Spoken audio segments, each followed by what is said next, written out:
Créer sa propre entreprise peut être l'une des plus grandes motivations qui pousse un individu à s'engager dans le processus de travailler pour soi-même. Et sans la connaissance adéquate sur l'investissement, on risque de perdre ses économies et son temps. Étant conscient de ce fait, je me suis donné pour tâche de suivre de près pour vous les activités de la Chambre haïtiano-américaine de commerce Atlanta en vue de vous informer sur les outils dont dispose cette organisation pour vous aider à avoir du succès dans vos entreprises. Ainsi, j'ai pris part à 2 rencontres au cours du mois de mars pour vous. Un networking organisé le mardi 8 mars par la GAHCCI, Georgia Haitian Chamber of Commerce, Inc., sur un sujet de programme de certificat de 12 semaines en vue de fournir aux membres de la communauté haïtienne l'Atlanta les connaissances essentielles sur les techniques commerciales quand ils veulent créer ou faire grandir une entreprise, et l'autre était un festival francophone agrémenté d'un pique-nique familial le 20 mars 2016. Dans une salle de conférence bien confortable, le dialogue entre les participants ne manquait pas. Beaucoup de visages familiers, de nombreux nouveaux visages prenaient part à la première rencontre de networking. Au cours du networking, Sorel, le président de la Chambre haïtiano-américaine d'Atlanta, a débuté la soirée en souhaitant la bienvenue aux participants tout en les invitant à se mettre debout pour entonner l'hymne national. Bien sûr, je m'attendais à entendre à côté de l'hymne américain celui d'Haïti, mais sans se rendre compte peut-être, on avait fait fi de notre bicolore. Avant d'introduire le premier intervenant, Sorel a parlé brièvement de la mission de l'organisation Operation Hope, qui est une entité ayant pour objectif de former les entrepreneurs, tant qu'haïtiens qu'étrangers, à devenir plus efficients dans leurs entreprises. En voici un extrait.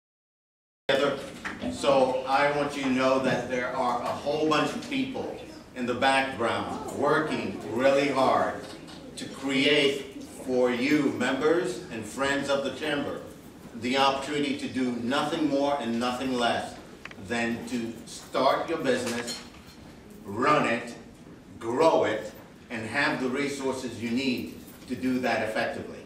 So tonight it's for you. We're going to introduce you to many of those resources, and it is our hope that you'll take advantage of that and that you'll use us. You know, there's this proverb in my country, Haiti, where you say you take a bottle and you want to get the last drop out of it, you ring it, and you get that last drop out of it. So we want you to get the last drop out of the chamber. So welcome to your evening. Your very next client may be in this room. You will be the only one to know, and you'll never know unless you ask. So thank you for being here. It gives me great pleasure this evening to introduce to you a slate of people who have resources that can be invaluable to you creating, starting, running, and growing your business effectively. I want to introduce the first, and my friend Reginald Maisonneuve will introduce the next two. Right? Perfect. So the Chamber has this dream, and it is your dream. It is a dream that 3 years from now, there will be 10 or more small businesses that are Haitian-owned, that are thriving in a way that no one has ever seen in this community. And when we expand that dream, there will be that place that we call Little Haiti right here in Atlanta. And a few years from now, when we talk about that place and we say, how did it begin? You'll remember that you were in this room. And you'll also remember that our very next speaker was at the core of making it happen. Operation Hope provides for small businesses and communities around the states, and especially here in Atlanta, the opportunity to be trained as entrepreneur and the opportunity to be trained effectively to run and grow your business. So it gives me great pleasure to bring to you the person who gives his life, his time, his resources, and his heart to making that real for small businesses in this area. And that person is none other than the president of Operation Hope, my friend, Luis Enrique Negron.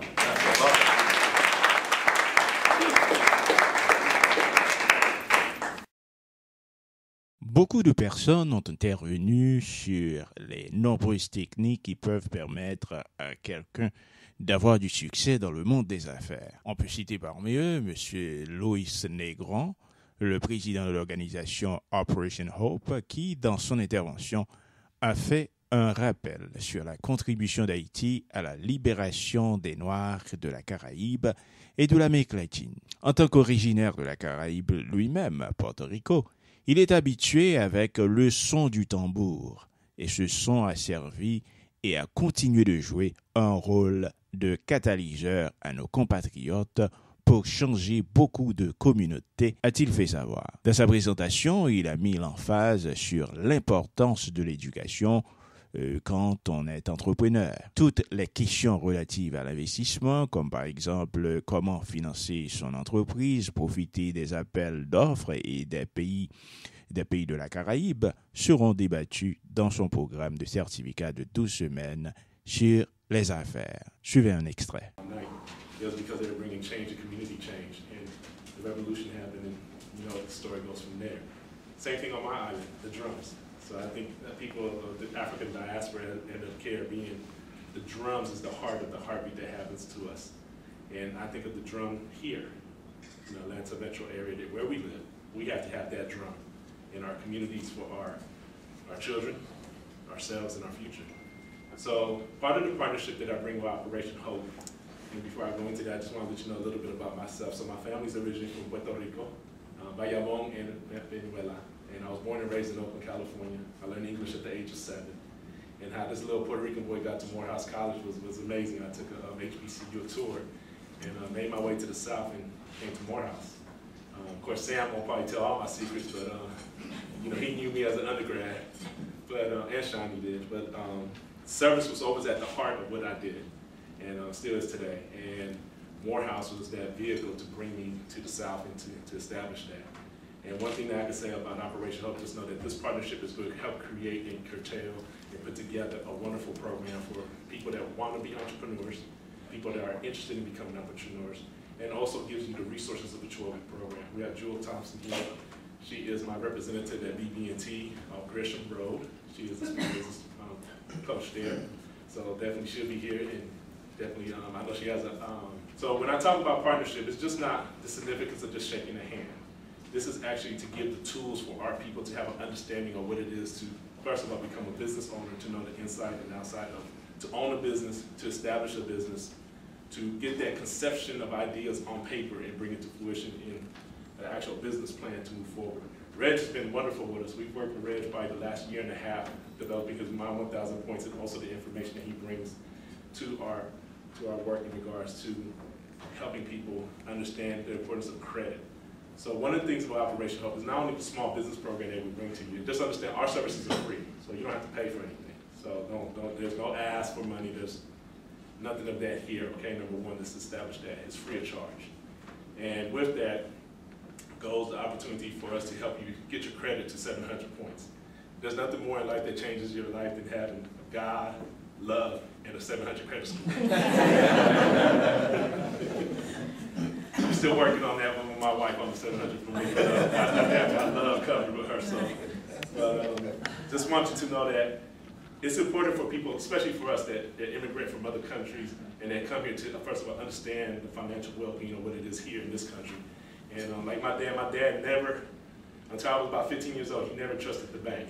He operated what was known as a cash business. Kept it under the rug and under the mattress. You probably know similar stories. But it wasn't until he retired that they wanted to do direct deposit, early 90s, I'll tell my age. And I was like, Dad, you have to set up a bank account because that's the only way he was going to get his retirement check.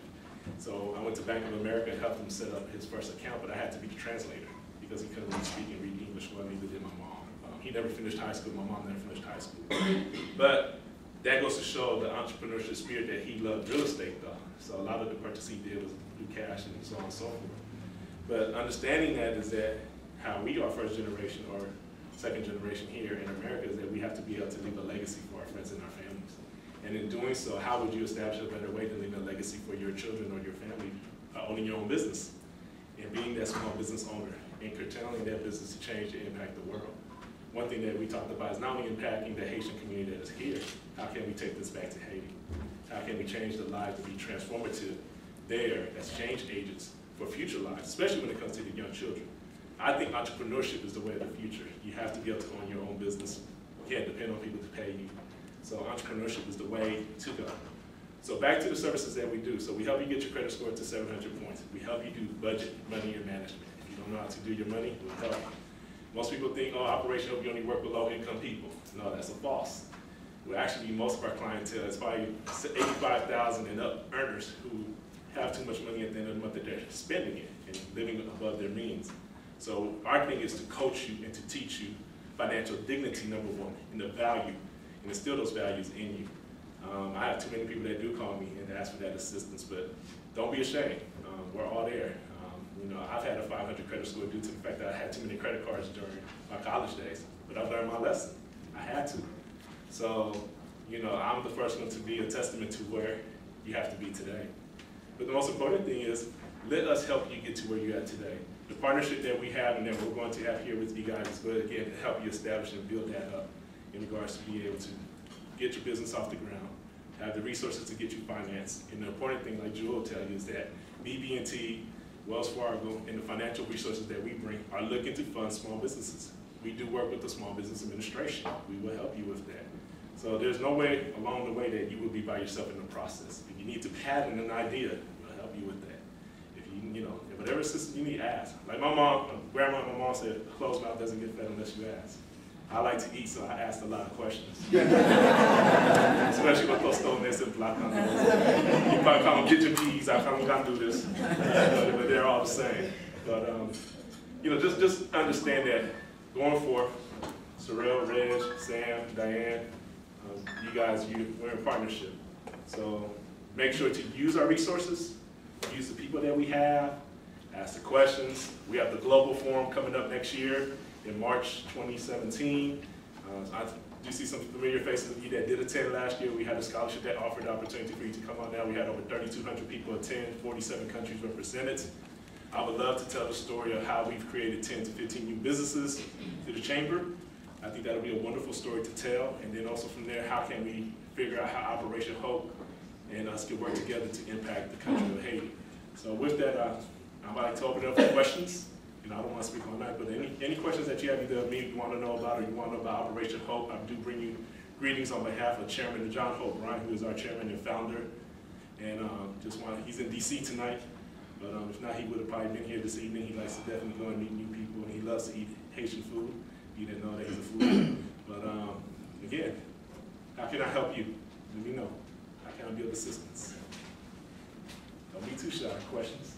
Comme toujours, le networking s'est déroulé avec brio et il reste à la Chambre de commerce maintenant de continuer à œuvrer dans cette voie afin que la communauté haïtienne d'Atlanta puisse bénéficier au maximum des outils mis à sa disposition. Maintenant, parlons un peu de cette semaine de la francophonie organisée par le consulat haïtien en collaboration avec l'Alliance française d'Atlanta.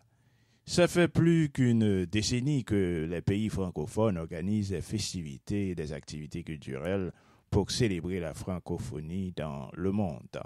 En tant que membre de la francophonie, notre pays ne manque jamais une occasion de se faire représenter par les membres de ses consulats en diaspora chaque année à cet événement.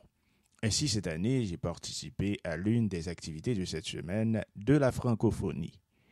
Dans une ambiance culturelle, quand je suis arrivé à l'école internationale d'Atlanta, la salle réservée à cette occasion était déjà remplie avec des personnes venant de plusieurs communautés francophones d'Atlanta.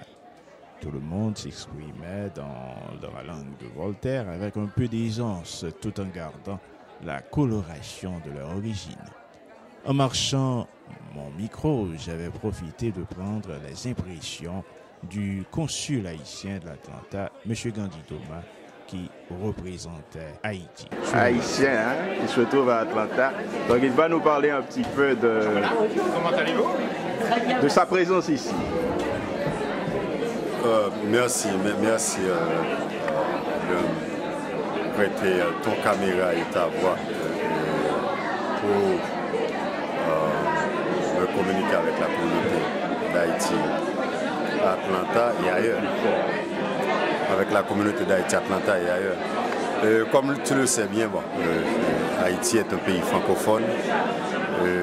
Chaque année depuis 2000, et les pays de la francophonie organisent ou célèbrent la semaine de la francophonie. Et lorsqu'on a ouvert le consulat en 2011, on a dit, bon tiens, on doit être toujours sur la balle et en tant que pays francophone, on participe. Et on participe activement et on vient avec nos idées, on vient avec nos mets, comme tu peux voir, on avait des pâtés haïtiens. L'année dernière, c'était un traiteur haïtien, c'était la nourriture, c'était le mets haïtien. On est présent dans la communauté francophone. Donc cette présence, c'est exposer en quelque sorte la culture haïtienne à cette communauté de la francophonie. Oui, comme au niveau du consulat, à chaque fois qu'on a l'occasion, qu'on trouve une plateforme où on peut exposer notre culture qui est tellement riche, on saisit l'opportunité. Et c'est pour cette raison, non seulement on n'est pas invité, on est très actif au niveau du comité, et on profite d'ailleurs, tu le vois, il y avait un concours de dessin. Le concours de dessin, le thème central, c'était sur Haïti. Et la majorité des dessins que des élèves primaires ont dessinés, ce sont des dessins à caractère haïtien, des tap-tap, de la plage, de la mer. C'est-à-dire c'est juste pour présenter non seulement au niveau des adultes, pour qu'ils connaissent que ce soit à travers de notre gastronomie, que ce soit à travers d'autres choses, mais les enfants qui grandissent, qui sont l'avenir de demain, qu'ils sachent qu'il y a un pays qui s'appelle Haïti, qui est riche en histoire, et qu'ils commencent vraiment à s'acclimater, qu'ils commencent à s'intéresser à notre culture, à notre pays. Donc à combien pouvez-vous estimer le nombre d'Haïtiens qui participent à cette journée de la francophonie? La journée, comme tu vas voir, c'est là où ça se passe, c'est pas un milieu, c'est pas un stade, mais tu peux voir, on peut dire au niveau de 15% des gens qui participent là, il y a des Haïtiens. Et hier, il y avait une projection de film, il y a pas mal d'Haïtiens qui ont fait le déplacement pour venir et participer à la francophonie. Bon, j'ai pas eu la chance de voir le film. C'est quoi le sujet du film, de ce film? C'était un film pour les enfants. Je ne me rappelle pas bien le sujet qu'on traitait, mais c'était un film pour les enfants. Donc c'était pas un film haïtien? C'était pas un film haïtien. C'est ça. Donc, combien de temps, ça fait combien de temps vous participez à cette organisation? Depuis qu'on a ouvert le consulat en 2011, on participe activement à la francophonie. Et moi, ma personne, en tant que doyen du corps consulaire, et de là aussi, c'est-à-dire je suis le président de l'organisation de la francophonie. Vous faites partie de l'Alliance française? Est-ce que c'est en collaboration avec l'Alliance française? En collaboration avec l'Alliance française. Alors, mais qu'est-ce que cela peut apporter à Haïti à un niveau, si vous voulez, économique? Est-ce que cela rapporte quelque chose de grand à Haïti? Non, c'est certain que ça va rapporter quelque chose, que ce soit à court, à moyen, à long terme. Si on prend à court, c'est-à-dire qu'Haïti est présent, on profite de l'occasion pour vendre notre plage, pour vendre la destination Haïti, la destination Cap-Haïtien, que ce soit à court terme, à moyen terme. Pour les gens, qu'ils sachent qu'Haïti, c'est-à-dire que ce soit au niveau au niveau du développement économique, au niveau des affaires, qu'on est tout près, on est à 2 heures de temps et demi d'Atlanta. Cette marche, c'est un pays ouvert, que les gens savent, ça dit c'est question d'information. Et à long terme, on parle des enfants et qui voient, qui connaissent, ça va graver dans l'imaginaire et des enfants, dans leur esprit. Et quand j'avais 3 ans, 4 ans, 5 ans, j'avais participé à un concours de dessin. La toile de fond c'était Haïti, et j'avais dessiné un tap-tap Haïti, j'aimerais bien aller voir le tap-tap Haïti. Et c'est pas substantiel, c'est sûr, c'est dans ce qu'on participe ici, bon, c'est pas des intrants substantiels, tu vas avoir au niveau économique, mais à quoi moyen terme et à long terme, comme je viens de découvrir, quand tu es présent, tu ne peux pas le toucher, mais c'est sûr qu'il y a un apport positif, que ce soit au niveau économique, que ce soit au niveau culturel, qui apporte au pays. Et le prestige aussi. Le prestige que nous apporte en tant que pays francophone. On parle le français, bon, au niveau de la région, on peut dire que nous sommes le premier, on peut dire Martinique, Guadeloupe, mais comme tu le sais bien, ce sont des dom-toms, c'est-à-dire Haïti a sa place majeure. Et même là encore, et en parlant de cette histoire, tu as vu, il y avait des questions, par exemple, qui est le président de la francophonie? C'est Michael Jean, que tu connais bien, qui est d'origine haïtienne, qui était la gouverneure du Canada. Je vois que nous, les Haïtiens, nous ne sommes pas tous. Ça, c'est le plus qu'on arrive pour participer à ces genres d'événements.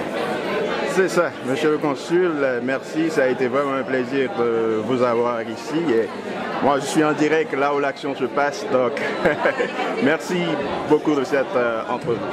Merci Julien, le plaisir c'était pour moi. D'accord. Voilà, c'était donc là quelques-uns des propos du consul haïtien d'Atlanta, Gandhi Thome. Aussi, on ne saurait manquer de mentionner 2 autres personnalités qui participaient à cette semaine de la francophonie. Je veux parler de Gilbert Pierre, qui est membre du comité de commerce de la Chambre haïtiano-américaine de commerce d'Atlanta, et de Pascal Jones, qui représentait la section commerciale du consulat haïtien d'Atlanta. Pour Gilbert Pierre, cette semaine de la francophonie offre une assiette internationale avec les produits français, les produits de chez nous, avec notre pâté haïtien. Tout passe, eh bien, je suis présent du Gué Dumont pour vous servir, Madame Michel. Donc, on a avec nous Gilbert Pierre. Gilbert Pierre, parlez-nous un petit peu de votre présence ici en tant que membre de la Chambre de commerce d'Haïti. Bon, merci en portugais. Je remercie le petit moment que nous allons passer ensemble. Et je profite de saluer tous les spectateurs. Cette journée aujourd'hui est magnifique, bien ensoleillée. Elle nous apporte beaucoup de souvenirs, surtout une journée qui amène la famille avec les enfants ici pour se distraire et aussi pour promouvoir la langue française à travers le monde. Eh bien, nous sommes dans les premiers à dire que le français c'est notre maternelle. Et aussi, on va faire l'accent sur la langue française comme langue qui est bien utilisée au niveau international pour les échanges commerciaux.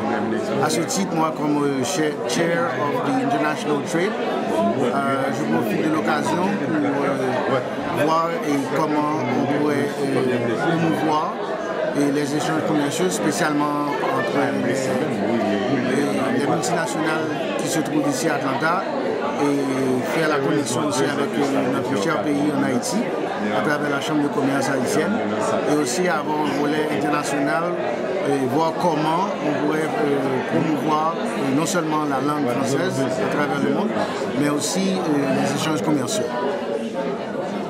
Et au niveau des échanges commerciaux, est-ce qu'il y a ici, je n'ai pas eu la chance de voir s'il y a des produits haïtiens dans cette journée. Donc, parlez-nous un peu de cet échange commercial et comment ça va nous aider en tant qu'Haïtiens en quelque sorte à développer, si vous voulez, le commerce en Haïti? Ah bon, mais je pense que ce qui nous a été offert aujourd'hui, c'était vraiment une assiette internationale avec les produits français, les produits comme de chez nous, avec notre recette de pâté haïtien qui a été servie, très chaud et très succulent. Et ça nous revient automatiquement de notre colonisation de la France, on doit dire, que nous avons hérité bien de notre culture et de notre gastronomie haïtienne, l'influence de la cuisine française, de la pâtisserie française. Et de ce coup, nous avons bien dégusté aujourd'hui des mets internationaux qui représentent vraiment l'infiltration de la cuisine française, du moins, ou la cuisine internationale vers le monde. C'est ça. Et ça fait combien de temps vous participez à cette ça fait bien plus de... c'est la 3e réunion que nous y participons. Moi-même, ma femme et mon fils Jonathan, qui sont ici, présents avec nous, et pour faire bien des liens et des connexions avec, je dirais, le reste du monde. C'est ça. Donc, d'accord, merci de m'avoir accordé ce petit moment, cette entrevue. Donc, à la prochaine. Je te remercie encore du guide. D'accord. Quant à Pascal Jones, membre de la section commerciale et membre du comité de la francophonie, elle a mis surtout l'accent sur l'importance des mots dans notre culture. Des mots comme par exemple tap-tap et combi ont fait partie du concours de dessin. On demandait aux enfants qui ne savaient rien de la définition de ces mots de dessiner des tap-tap après, bien sûr, les avoir donné la définition. Alors, c'était une bonne occasion d'apprendre des éléments nouveaux de la culture haïtienne. Suivez la déclaration de Pascal. Parlez-nous un peu de votre présence ici, Pascal. Je représente le consulat, le comité de la francophonie.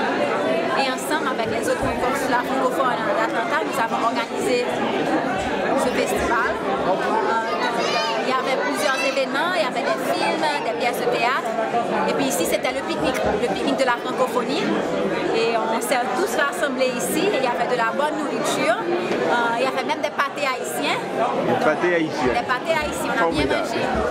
Formidable, formidable. Donc, c'est en quelque sorte représenter la culture haïtienne dans cette journée, dans ce pique-nique. Hein? Bon, on célèbre la francophonie et la francophonie dans toutes ses formes à travers le monde. Donc nous, on présente la francophonie haïtienne, la culture haïtienne. La culture haïtienne. Donc, à part de la nourriture, y avait-il d'autres choses?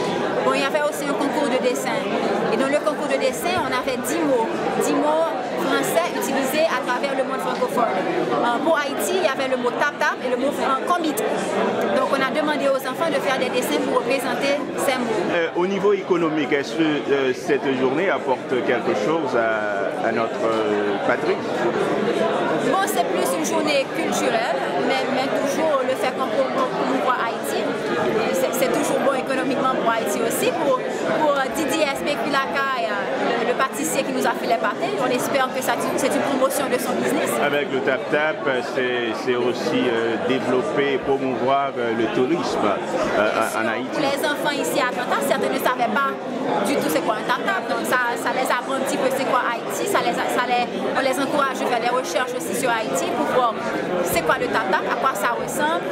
En combite aussi, donc ils apprennent un petit peu l'histoire d'Haïti et la culture d'Haïti en même temps. Donc c'est toujours bon économiquement parlant. Économiquement parlant, c'est ça. Et ça fait combien de temps que vous participez à ce genre de pique-nique? Pour moi, ça fait 3 ans et demi que je suis au consulat. Donc, et ça, c'est mon deuxième. 2 ans de ça, on a fait un brunch de la francophonie. Cette année, c'est un pique-nique de la francophonie. Donc, Pascal, est-ce qu'il y a quelque chose d'autre que vous aimeriez ajouter? Parce qu'on va mettre fin à cette petite entrevue. J'aurais aimé remercier tous les Haïtiens qui sont venus aujourd'hui au pique-nique, qui ont supporté, les Haïtiens qui ont participé aussi au concours. Et puis j'aurais aimé encourager les autres de la communauté de s'enseigner des événements qui se passent, de regarder la page Facebook du consulat et puis de venir de participer. C'est toujours bien quand on se rencontre et puis de voir qu'il y a d'autres Haïtiens parce que souvent on a des événements et puis ce sont tous les autres cultures qui sont là et puis les Haïtiens ne sont pas représentés. Mais je suis contente de dire qu'aujourd'hui, on a un bon groupe. Donc, surtout notre cher Michael Jean se trouve en tête de la francophonie, c'est très important. Donc, de toute façon, merci de nous avoir accordé cette petite entrevue. Donc, ça m'a fait grand plaisir. Ce sera pour une prochaine fois. Merci encore. D'accord, merci.